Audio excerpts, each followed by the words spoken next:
Coming up on the Inside Indiana Business Television podcast, from real estate moguls to unlikely NBA owners, Herb Simon and his late brother Mel are credited with keeping the Indiana Pacers in Indianapolis, and now the plan is to keep team ownership all in the family. We'll have a rare one-on-one interview with the future owner of the Indiana Pacers, Steve Simon, plus a renaissance of sorts in Park County, how two entrepreneurs are transforming tourism in the covered bridge capital of the world, and how a relaxing vacay in the Dominican Republic turned out to be the jumping-off point for one Southern Indiana couple in search of the perfect poolside cocktail. The story behind the no-bubble, sugar-free, carb-free vodka drink that's selling out in stores across the U.S. And we talk about the week's biggest stories with our partners at the IBJ.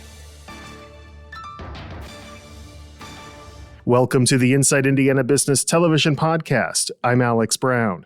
For fans of the Indiana Pacers who've been clamoring for change, you're getting your wish. From big roster moves to a $360 million facelift, both inside and outside of Gainbridge Fieldhouse, the franchise is getting a new look both on and off the court. The man in line to be the next owner of the franchise has quietly been working behind the scenes on a blueprint for the future. And this week, Steve Simon joins Gary Dick to talk about the type of owner he will be. Pacer fans are going to want to know what kind of an owner is Steve Simon going to be? How would you describe your style, the thought process? What would you say to those inquiring Pacer fans who are wondering about your ownership style? I mean, it's the same ownership style I think I've been employing. Like, how do I be myself, right? How do I continue to learn and grow, always have smarter people around me? How do I listen better? I'm always working on how do I listen better, bring more compassion to various roles. I get to do a lot of different things, beyond Pacer Sports Entertainment. And it's fortunate. So how do I bring my authentic self? And I think, as a boss or an owner or someone who's leading people, like, how do I show my own frailties, admit my mistakes, and, want to, I think, continue to radically learn and get better. And I think that gives people, around you the ability to admit their frailties, get to know themselves better, ultimately be more connected to themselves and other folks, and be better, more effective leaders and contributing to an organization. So I think it's, this is, touchy-feely stuff, but this is sort of the way I think about it as an owner. Yeah, I read a quote in an article from NBA Commissioner Adam Silver, who said, in many ways, and he had many nice things to say about you, but he said, in many ways, or some ways, I think that Steve will be Herb Simon 2.0 from an ownership standpoint. Agree with that? Disagree? What's your take on it? Take what Herb's done, the way he treats people, the way he's compassionate and allows folks to operate without micromanagement. Certainly a lot of those things are very similar to our styles, which have a lot of similarity. There's some differences, but if I can take the bedrock of my dad, which he's always wants to be the best partner as stewards of Gainbridge Fieldhouse, in the history of that building being a community asset, how can we give back in the community? There's certainly, tax generation, economic contribution, that'll be, excited about amplifying even more, as the building, continues to get renovated and modernized, which we're excited about, but still keeping the guts of, we think, is the best basketball arena. We, fortunate to get to host All-Star in 24 and have that be another, bring the world to Indianapolis, also economic contribution. But the idea of Indianapolis does so well with their amenities and all the great stewards of the city, but to bring the world there, and showcase this intimate, beautiful, multifaceted city, it is part of the, the fabric that I think makes it, rich and additive to the city and the state and the people it gets to touch, that, the organization, how do we build more belongingness and culture and service to the community. For some perspective, we turn to Inside Indiana sports contributor Bill Benner. Bill, you have worked for the Pacers. You know Steve and the Simon family. For those who don't know, because a lot of people just don't know about Steve Simon, what kind of a leader ultimately one day will he be for the franchise? He's a very astute younger man, and quite. He doesn't want to know just your goals. He wants to know how you're going to get there. He's very strategic. He's a critical thinker. And but most of all, Gary, he cares deeply about the Indiana Pacers, and most of course about his father's legacy. I was going to ask you quickly too, because that struck me. You know, he's out in California, has been for a couple of decades, but very connected, very knowledgeable, and really cares about Indianapolis and Indiana. That really came through in the interview. Well, yeah, and he's an Indiana guy. He's an Indianapolis guy, and he does care deeply about the city. And I think he will be forward thinking. I think he knows enough to know what he doesn't know, meaning he will continue to, like Herb has done, to let the basketball guys do the basketball, and Steve will see the bigger picture. Bill Benner, great perspective as always. Thanks, Gary. It's time for Eye on Education. Noble County will soon be home to a cutting-edge lab, the first of its kind in Northeast Indiana, one of the first in the state. The new Industry 4.0 lab will be at the Community Learning Center in Kendallville. With more on how the lab is designed, how it came together, and how it'll give learners of all ages an understanding of technology, Gary Gatman, Executive Director of B Noble Inc., joins us from just outside the Community Center. I think this is an interesting and an impactful story on multiple levels. One, kind of tee this up, if you would, Gary. Indiana's a manufacturing state, but Noble County in particular is very, very heavy, very intensive in the manufacturing sector.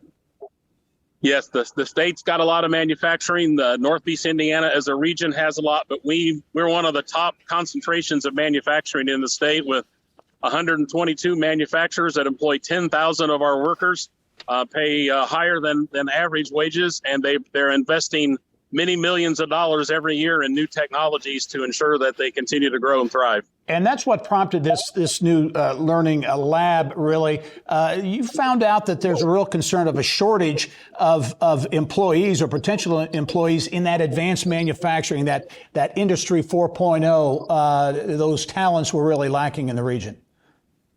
Yeah, talent was in short supply really across the board, but it was really highly critical shortage in the area of advanced technologies, automation, industrial robotics and programming, digital cloud-based applications involved in the manufacturing process. So we begin to see a lot of things on the factory floor, smart factory applications, and we did not have a system up here to develop the talent that these manufacturers would need in order to ensure success. Okay, talk about what both adults and traditional students who will go through this center, what they are learning, the types of technology that is showcased there, because it really is that leading edge, that cutting edge technology they'll be exposed to. It absolutely is. So we will offer through our CTE program up here, Impact Institute, a 2-year program for high school juniors and seniors. They will come here half of every school day, and they will learn for 2 years a variety of applications, everything from sensors and additive manufacturing, which is 3D printing of parts. They're going to learn a significant amount of cloud-based communication systems, where fork trucks are talking to drones and the drones are talking to computers that are talking to people, and managing that whole system of communication and product flow. They're going to learn all of that. Adults will also be able to take what we call micro classes, where if they just need a class in one particular technology, they'll be able to arrange and use our lab for that. So it's going to be available to young students and existing workers and adult learners as well. Only have about 30 seconds, Gary. A lot of regions talk about the need to do something like this. Not many pull it off. How did you make it happen? I know it was a real collaboration among B Noble and a number of groups in the community. Yeah, great partners, a great city that welcomed us in Kendallville, great foundations up here, Don Wood Foundation, Deco Foundation, training providers, high school systems. I didn't find anybody that didn't think this was something we should do. So we ended up with a long list of partners, all working for the same goal. And in about a year, we've been able to pull it off. Gary Gatman's the executive director at B Noble Inc., a new 4.0 learning lab becoming reality in Kendallville in Noble County. Gary, congratulations on the move, and we look forward to following your success going forward. We welcome you anytime. Here's what's making news now around Indiana. West Central Indiana has received a major boost to the tune of $20 million in an effort to support the region's quality of life and talent attraction efforts. The Indiana Economic Development Corporation, in conjunction with the Wabash River Regional Development Authority, awarded $20 million to 24 projects spanning Clay, Knox, Park, Sullivan, Vermilion, and Vigo counties. It's all part of the IEDC's READY grant program. Around Indiana, reporter Mary Rachel Redmond has more on how one county is using its READY dollars to revive a tourist attraction that has fallen on hard times. One of the READY grant recipients on that list of 24 you mentioned is Billy Creek in Park County. Well, when I started doing a little research for this story, I discovered a renaissance of sorts happening in Park County, thanks in large part to a pair of entrepreneurs that are quite literally reviving tourism in the area one property at a time, not only attracting visitors from neighboring states, but around the country, and in some cases, even around the world. For decades, people from all over would travel to the historic 1800s village, affectionately referred to as Billy Creek. Created in the 1960s by residents of Park County, Billy Creek Village was famous for its authentic historic buildings, from an 1830s log cabin to a turn-of-the-century schoolhouse, print shop, and in all over 30 unique historic structures, including 3 covered bridges. But time has not been kind to the beloved 70-acre property that narrowly escaped demolition in 2005 and has more or less sat idle for decades. Unfortunately, it just didn't get the love and care that it needed to sustain itself, structurally. That is, until about 8 weeks ago, when these 2 native Illinoisans stepped in. We've been very refreshed with Greg Larson and friends, as I will call them, that have come in and had that love of history, that love of restoration, and had the vision of what it could be. I mean, it's been a blessing. Park County residents really should be grateful for Larson and his business partner, Steve Chakeen. In less than a year's time, the pair has turned the once abandoned 200-plus acre Indiana State Sanatorium into, well, into probably one of the premier paranormal destinations in the country. We are kind of like ghost Airbnb. Now they've got their sights set on Billy Creek. It is the patrimony of Park County. Both Greg Larson and Steve Chakeen tell me for them, ultimately, it's all about bringing the storied Billy Creek Village back to its former glory. We want to do the school days again, where we invite schools to come and do field trips here. We're looking for volunteers to come and do some of the living history roles that they played in the past. We don't want to fundamentally change. We like Billy Creek as it is. I mean, but we want to do it in trust for the future generations who are going to use it. And the new management has plenty of plans for the site. Civil War reenactments that were popular in the late 70s and early 80s. And Larson and Chakeen tell me medieval reenactments are also on the table. We're also looking to bring some new events to the county. We do some medieval sword fighting reenactment events, possibly some music concerts, outdoor music festivals, but just anything tourism based. We're looking to bring people from 2, 3, 4 hours away here to enjoy Park County. We have a lot of ideas for things we wish to do out here and just to make Billy Creek thrive again.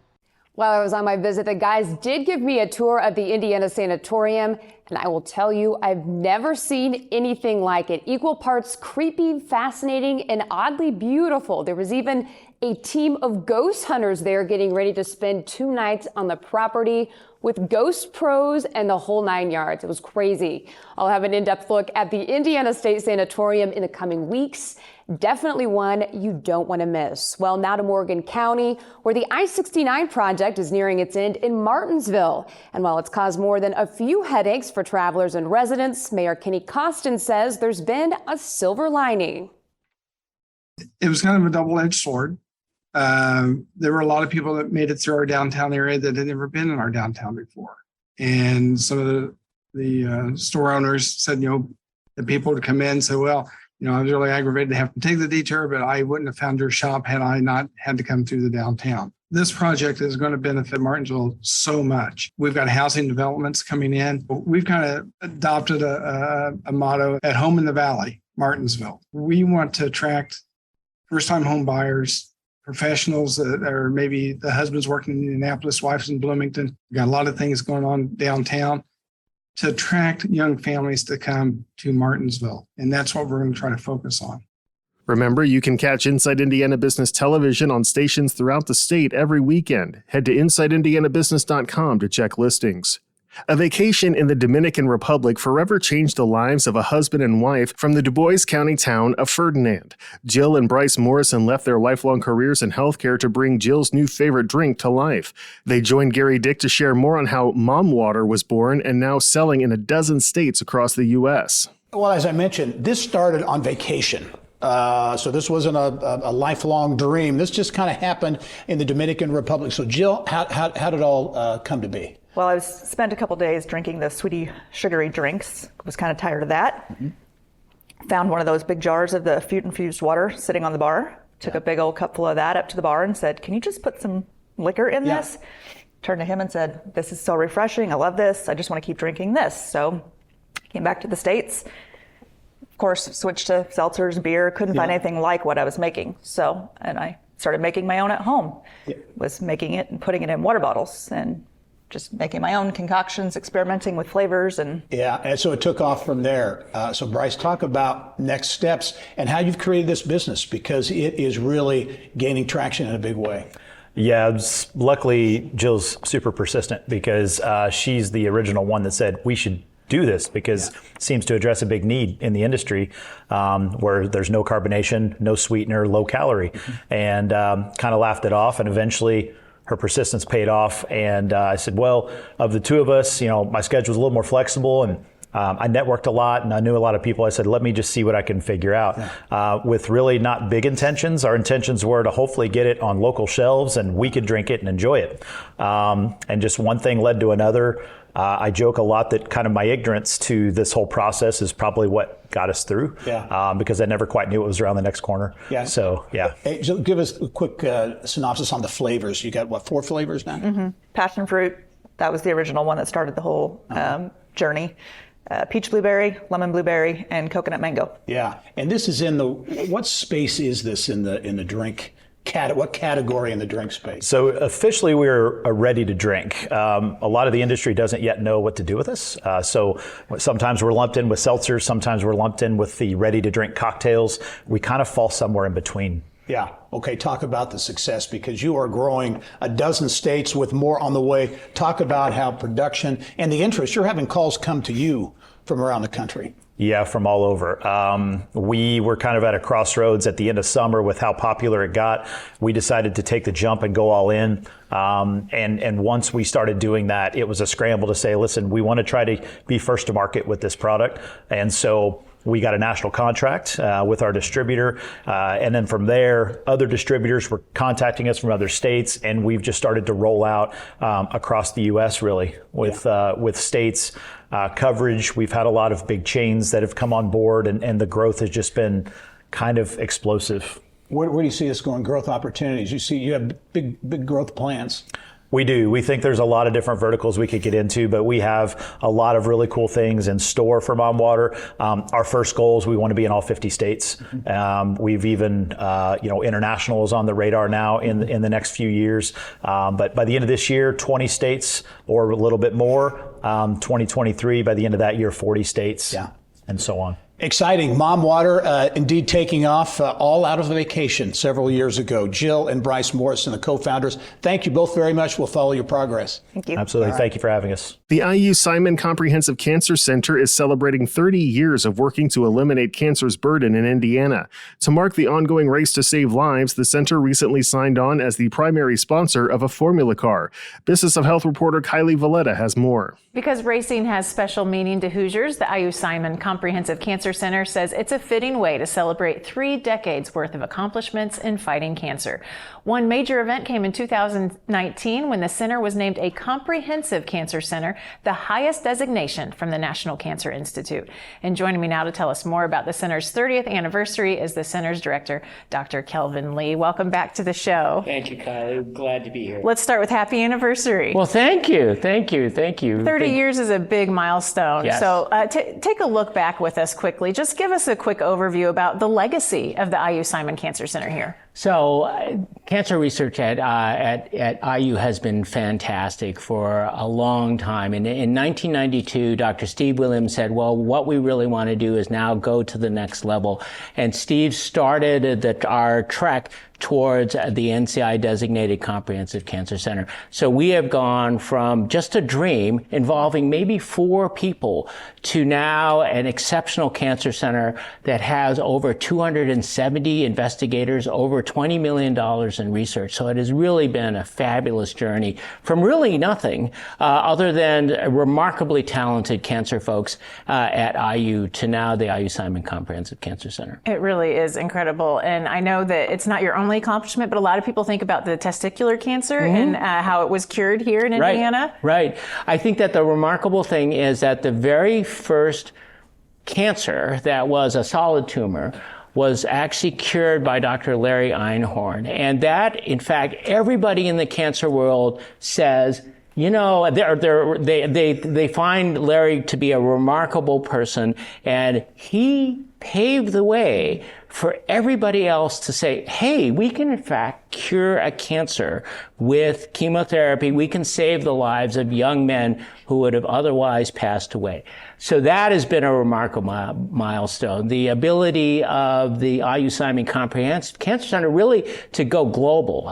They have been working in Kenya for the last 25 years. They've really transformed cancer care overseas. It has really served as a model not only for global oncology, but how do you take care of people in areas of America that don't really have access to, university hospitals? How do you deploy cutting-edge medicine out in those areas? Right, so not just here in Indiana, but beyond. Exactly. Let's talk about this race car sponsorship. Such a neat little partnership, Yes. 2 homegrown Indiana things. Tell us, why did the IU Comprehensive Cancer Center want to sponsor a race car? Well, racing is so much part of the fabric in Indianapolis. Racing is so much a part of the fabric in Indiana. So that was one component. And, we believe that research accelerates cures. So the idea of accelerating what we were doing in a race car was a component of what we were, what we really wanted to pass along to everybody. And racing is just like, it's very much like science or doing research. You have to be determined. There's a tremendous amount of precision and there's a tremendous amount of science, which I learned at my first Indy 500 this last month. There's a tremendous amount of science involved. And we also had the opportunity to sponsor a young man, Jackson Lee, who is now a sophomore at IUPUI, and really is one of the brightest young men that I've had the chance to work with. So it is also I think, part of our investment in youth, because we believe that training the next generation for our scientists is really what we're going to, where we're going to have a really big difference in, making sure that pipeline of really talented people continue to work in science and continue to move the field forward. Finding those discoveries for tomorrow. Exactly. Let's take a look at it through a business lens. How does the IU Simon Cancer Center plug into the business landscape here in Indianapolis and beyond?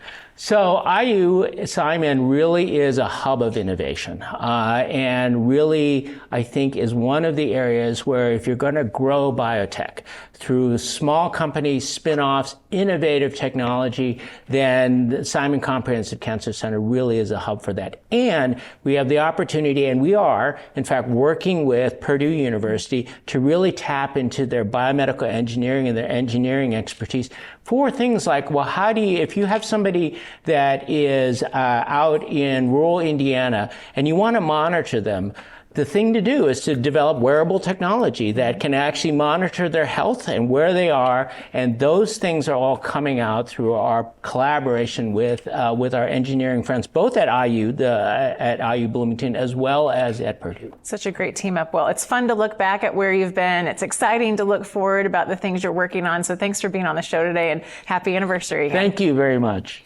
Steve Simon, who you heard from earlier in the podcast, is this week's guest on our Business and Beyond podcast presented by PNC. Subscribe for free from your favorite podcast provider.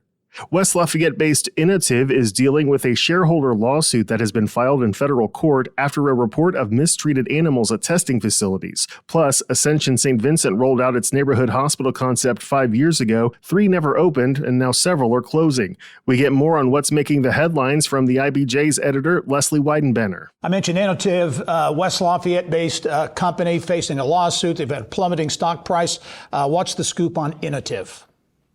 So last year, the company bought an Indianapolis-based company that does animal testing, and the shareholders claim they did not disclose that there were some animal welfare concerns there. That came out later, and now shareholders say that's one of the reasons that the stock price dropped, and they'd like some relief from the fact that they lost money in that deal. Yeah. Also, kind of that healthcare, life sciences theme. Ascension came out with the concept, these tiny hospitals several years ago, kind of a checkered report card, if you will, and some closings that I know you're going to have something this weekend in the newspaper.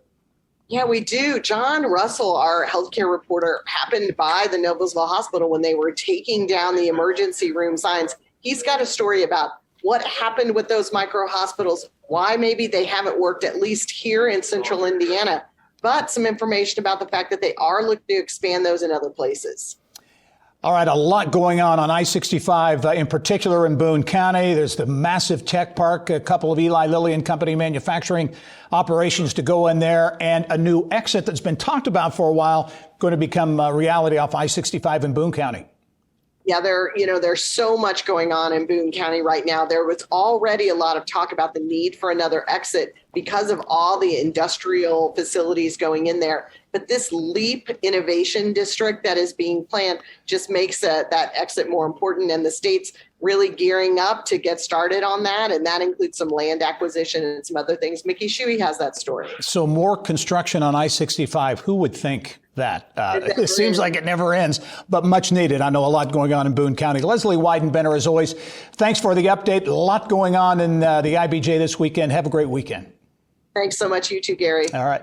A stunning shakeup in college sports continues as 2 of the best-known brands, UCLA and the University of Southern California, will be leaving the Pac-12 to join the Big Ten in 2024. What does the change mean for student athletes, fans, and the future of college sports? Inside Indiana Business sports contributor Bill Benner, as well as Mike DeCourcy, the senior writer for the Sporting News, and Jake Query, co-host of Kevin and Query on 93.5 and 107.5 The Fan in Indianapolis, joined Gary for a special Insiders panel. To kind of tee this up, and Mike, I'll start with you. Just a quick reaction when you heard the news that, expansion maybe is not that surprising, but to see USC and UCLA come to the Big Ten, what were you thinking? I have to admit I was shocked that afternoon when that story broke. I was not expecting it. I felt better because some of the guys who covered college football acknowledged that they were shocked too, and this is really a football first deal. That is the biggest component of this.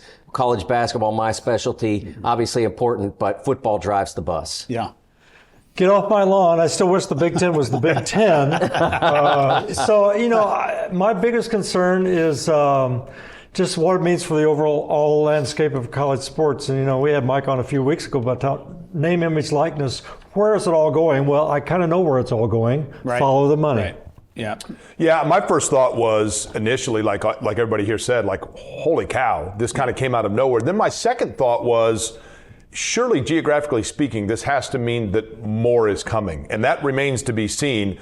I guess my third thought too was then, finally, after 50 plus years, Bill Benner's dream of seeing Indiana in the Rose Bowl is going to come true, right? That's a cheap shot. I knew that was coming. But in all honesty, though, I mean, the scheduling remains to be seen, but it is neat to think of the schools from here being able to go play out west. What those schools think about coming and playing in, at Rutgers, I don't know about that. Right. Okay, additional teams, we'll see how that plays out. The school that everyone's looking at is Notre Dame, and where Notre Dame goes. Does Notre Dame go to the Big Ten? Do they go to another conference? Or I think inevitably they do, because I think that they will find greater resources being part of that larger consortium than they can generate on their own with NBC as it is now. They generate a lot of money, obviously, Mike, in the NBC contract, but when you look at the Big Ten network and maybe $100 million plus. Yeah, I mean, the numbers I've seen for the NBC contract are not overwhelming based on what the other conferences are getting, especially based on what the SEC will get now on its new deal, and then what the Big Ten is expected to get. So I think, in a sense, if you look over a decade, Notre Dame is looking at basically $1 billion decision. Is independence worth that much? I've never really understood their attachment to it as it is. Now, with that big pile of money on there, I don't know why they would stay. I think one of the things that's interesting about Notre Dame, and Notre Dame is a huge national brand. I mean, we know this. But Notre Dame, more than probably any other athletic program, is steeped in rooted in tradition. And the tradition for Notre Dame of their schedule and the rivalries they have and the ability to be independent. I agree the Big Ten seemingly would be the school that waits out Notre Dame. But the question then becomes, how long does Notre Dame wait it out, or do they feel compelled that they need to join a conference? I agree that I think ultimately they're probably going to have to do so.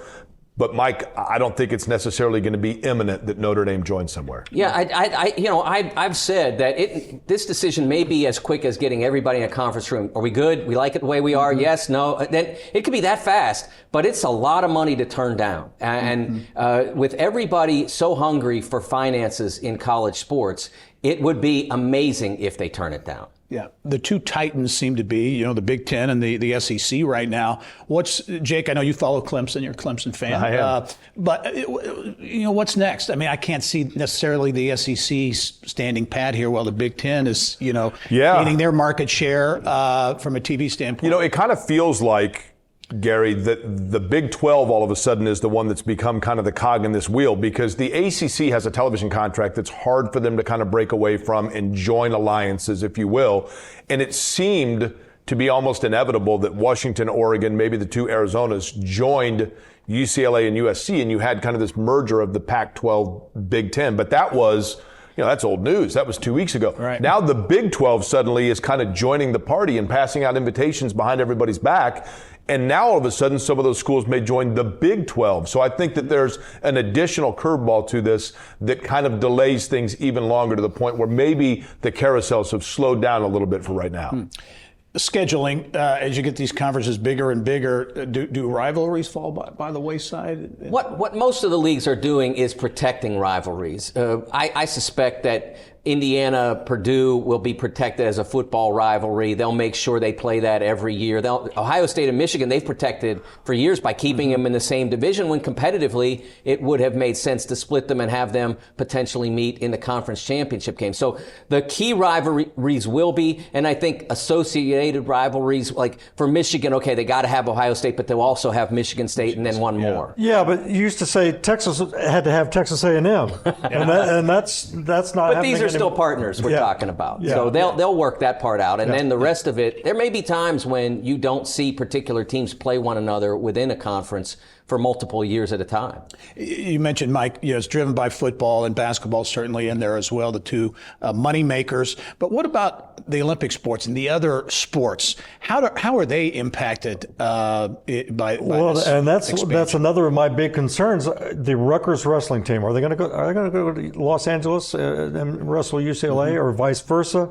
The non-revenue sports, they are non-revenue sports, but talking about the student-athlete experience, the quality and the quantitativeness of the student-athlete experience, I hope it's not being sacrificed at the altar of money.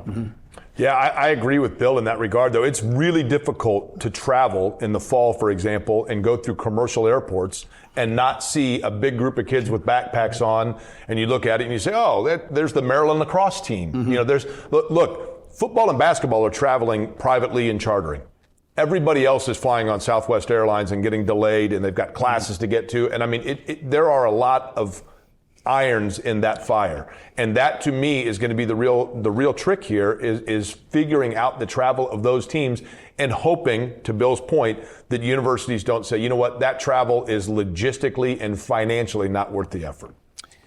Go ahead, Mike. Well, I was going to say that the one thing that you have to remember, though, is all that money means those sports will remain. Correct. Yeah. They'll continue. I mean, they're funding it, right. Yeah, you can't say now, well, we can't have that team because we don't have enough. There's no way you can make that argument. But the thing that I think is getting lost in this conversation, not just here, but everywhere, is all this money, does it become part of a professional operation? That's the next frontier for those who advocate for athletes. The ones who brought us name, image, and likeness now want these student athletes to be student athlete employees. They want them to be paid by the schools. Right now, they're getting paid by outside interests. Do they now become salaried employees? And that's when the game really changes for everybody. And I think the student aspect of student athlete, to an extent, let's go to the elephant in the room here, can be compromised when you're talking about, to Bill's point, a wrestler from Rutgers that has to fly to Los Angeles for a wrestling meet, fly back to Rutgers just to get ready to then have to go down and fly to Lincoln, Nebraska, all while he's got a term paper due because he's a student athlete. If you say that you can't have an NCAA tournament football playoff during winter break, mind you, because it takes kids away from class, then how do you justify sending your rugby team from New Jersey to LA and back in the span of 3 days? Yeah. Well, you bring up a good point. Where does this all go? With the conference expansions, with name, image, likeness, all those kind of things, the professional aspect of things. Where do you see, Mike, this ending up, 5 years, 10 years down the road? Yeah, I think that's the big concern for a lot of schools is whether they professionalize, have the athletes organize in unions. I know that there have been government agencies that have been advancing that. There was a bill in a California legislature. It hasn't gone anywhere, but it was crafted that to try to force the California schools to pay their athletes as employees, and that would change everything. And then this money difference between the SEC, Big Ten, and everybody else, right now it really doesn't mean that much. It just makes things easier at those schools. But if they become professional, then at that point, it affects the competition. It affects whether Clemson can get enough good football players to win in the college football playoff. I'll bring it home. What happens to Butler? What happens to the mid-majors? What happens to the rest of the Division I? I think Division II, Division III, I think they will continue to exist as they are. But I do wonder how that big tent of Division I, which encompasses so many schools with so many different missions and so many differentials in the size of their scope of their athletic programs, how do they all coexist? Yeah, and you follow basketball. What about March Madness, the NCAA tournament? How is that impacted? There is a concern about that, but remember, everything we've seen happen to this point has been about more money. I got to get more money. I can get more money. I have to take it. That money, that's $1 billion a year until I believe 2032. So we're basically looking at it more than a decade out, where that money is guaranteed to come to the schools. Do they really think that they can create an enterprise that will be that lucrative? The NCAA tournament, if you compare it to the rest of its sport, I think the only rival in terms of outsized popularity would be your specialty, the Indy 500. Right. The NCAA tournament is here. College basketball is probably here. It's a very popular sport, but it's not nearly as popular as the tournament. So they have to protect that because that's where the money is. But Mike, I also worry about as the conferences become national and the Big Ten becomes national as opposed to esoterically regional, what does that mean for the conference championships that are so great and so viable to the economy of Indianapolis? The Big Ten basketball championships, the Big Ten football championships, I'm begging the Big Ten. LA's wonderful. It's beautiful. Love Los Angeles. Guess what? Easy peasy right here in Indianapolis. Yeah. Keep it right here. You can bring whoever you want to the party. I love that. We're going to end on that note because that's a good one. Jay Query, Bill Benner, Mike DeCourcy. Great conversation. Thanks for joining us. That wraps up this week's Inside Indiana Business Television podcast. Remember, you can find all of this week's TV segments as well as the top business news from throughout the state at InsideIndianaBusiness.com. While you're there, you can also subscribe to our platform of e-newsletters. This is Alex Brown for Inside Indiana Business.